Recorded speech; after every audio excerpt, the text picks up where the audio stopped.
20ویں صدی کے مایہ ناز سائنٹسٹ اور فلاسفر البرٹ آئنسٹائن کہتے ہیں کہ زندگی ایک سائیکل کے سواری کی طرح ہے. اس میں اگر آپ سائیکل پہ بنے رہنا چاہتے ہیں تو آپ کو چلتے رہنا ہوگا. کھڑے ہوں گے تو گر جائیں گے.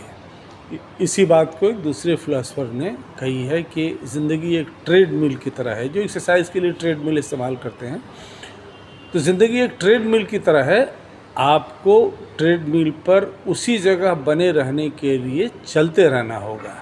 ہم لوگ غور کریں، دیکھیں تو مسلم سماج، ہندوستان کا ہو چاہے پوری دنیا کا ہو، بائی اینڈ لارج آپ دیکھیے گا کہ دنیا کو مسلمان کچھ نہیں دے رہا ہے. پچھلے 800 سالوں سے 9ویں صدی سے کہتے ہیں، جو مسلم تھنکرز، انٹلیکچوئلز، فلاسفرز ہیں، وہ کہتے ہیں کہ 9ویں صدی سے لے کر کے 12ویں صدی تک مسلمانوں نے دیش کو دیا، دنیا کو دیا، بہت ساری چیزیں دیں. بغداد میں، اور آپ کے جب خلافت بغداد میں تھی، اور اس سے پہلے جب دمشق میں تھی، اور اس کے بعد سے جو مسلم سماج میں انٹلیکچوئل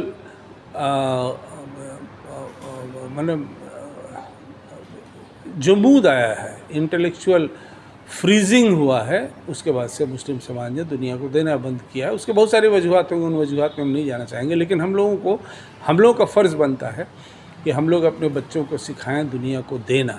آج کی تاریخ میں آپ دیکھیے، دنیا کو ہم لوگ کچھ نہیں دے رہے ہیں.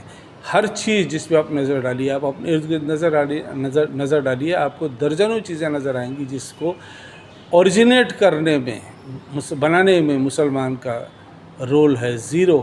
اس لیے وہ بھی زیرو ہو گیا ہے. ہم لوگ اگر اپنے بچوں کو یہ سکھاتے ہیں کہ دنیا کو دینا سیکھو، تو دیکھیے گا دنیا میں آپ کی عزت، شہرت، دولت سب بڑھے گی. لیکن اگر ہم دنیا کو دیں گے ہی نہیں تو دنیا ہمیں کیوں دے گی؟ سمپل سا لاجک ہے. دنیا اگر ہم سے فائدہ نہیں پا رہی ہے تو ہم کو کیوں فائدہ دے گی؟ ہم لوگوں کو اس لیے، ہم تمام بھائیوں بہنوں آپ لوگوں سے گزارش کرتے ہیں کہ اپنے بچوں کو آپ لوگ سکھائیے کہ دنیا کو دینا سیکھو. دنیا میں اپارچونٹی ہے. دیکھنے والے کے لیے ہر جگہ خوبصورتی ہے دنیا میں، بس دیکھنے والی آنکھ چاہیے. تو اپارچونٹی ہے. غریبی کوئی رکاوٹ نہیں ہے. وہ کہتے ہیں نا کہ سخت محنت اور لگن درکار ہے، مفلسی تو ریت کی دیوار ہے. تو مفلسی کمزوری کے لیے کوئی وجہ نہیں ہے. عربوں کے پاس میں دیکھیے نا، اتنا پیسہ ہے. پوری دنیا میں سب سے امیر ملک آج کی تاریخ میں میرا خیال ہے عمان یا قطر ہے. اور پوری دنیا میں دبئی دیکھیے، دبئی کتنا بلڈنگز کے لیے، ٹورزم کے لیے کتنا مشہور ہو گیا ہے. ابھی 60-70 سال پہلے تو دبئی کچھ نہیں تھا، ریگستان تھا. آج کی تاریخ میں وہ پیسے کی وجہ سے، ٹورزم کی وجہ سے، اور عرب ملک تیل کی وجہ سے اتنے پیسے والے ہو گئے ہیں. لیکن آپ دیکھیے ایک چھوٹے سے ملک اسرائیل سے پٹ رہے ہیں، اور کوئی کچھ نہیں کر پا رہا ہے ان فلسطینیوں کے لیے جو اس بری طرح سے، میرا خیال ہے سیکنڈ ورلڈ وار کے بعد سے اس طرح کا شاید ہی واقعہ ہوا ہو جس میں اس بری طرح سے جینوسائیڈ ہو رہا ہے.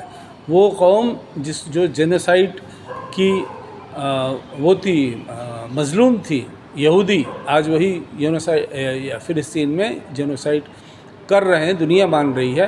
اور عرب لوگ چپ ایک دم سانپ سونگ گیا ویسے بیٹھے ہوئے ہیں، بیکاز دنیا کو علم نہیں دے رہے ہیں. بلڈنگ آپ جتنی اونچی بنا لیں، بنانے والے تو سب یورپین اور امریکن ہی ہیں. آپ بلڈنگ بنا لے رہے ہیں، لیکن آپ کے اندر میں وہ طاقت نہیں ہے جس طاقت کے بل بوتے پر آپ سماج میں، دیش میں، دنیا میں اپنا مقام حاصل کر سکیں. اس لیے اپنے بچوں کو ہم لوگوں کو بتانا چاہیے کہ دنیا کو دینا سیکھو. دنیا تم کو دے گی. دنیا کو اگر تم کچھ نہیں دو گے، دنیا تم کو کچھ نہیں دو گی. اگر بننا ہے ہیرو دنیا کا، تو دینا ہوگا ہیرو جیسا، زیرو جیسا دینے سے نہیں ہوگا. یہ ہم لوگوں کی اگلی نسل کے لیے اور اس نسل کے لیے بہت بڑا سبق ہوگا کہ وہ دنیا کو دینا سیکھیں.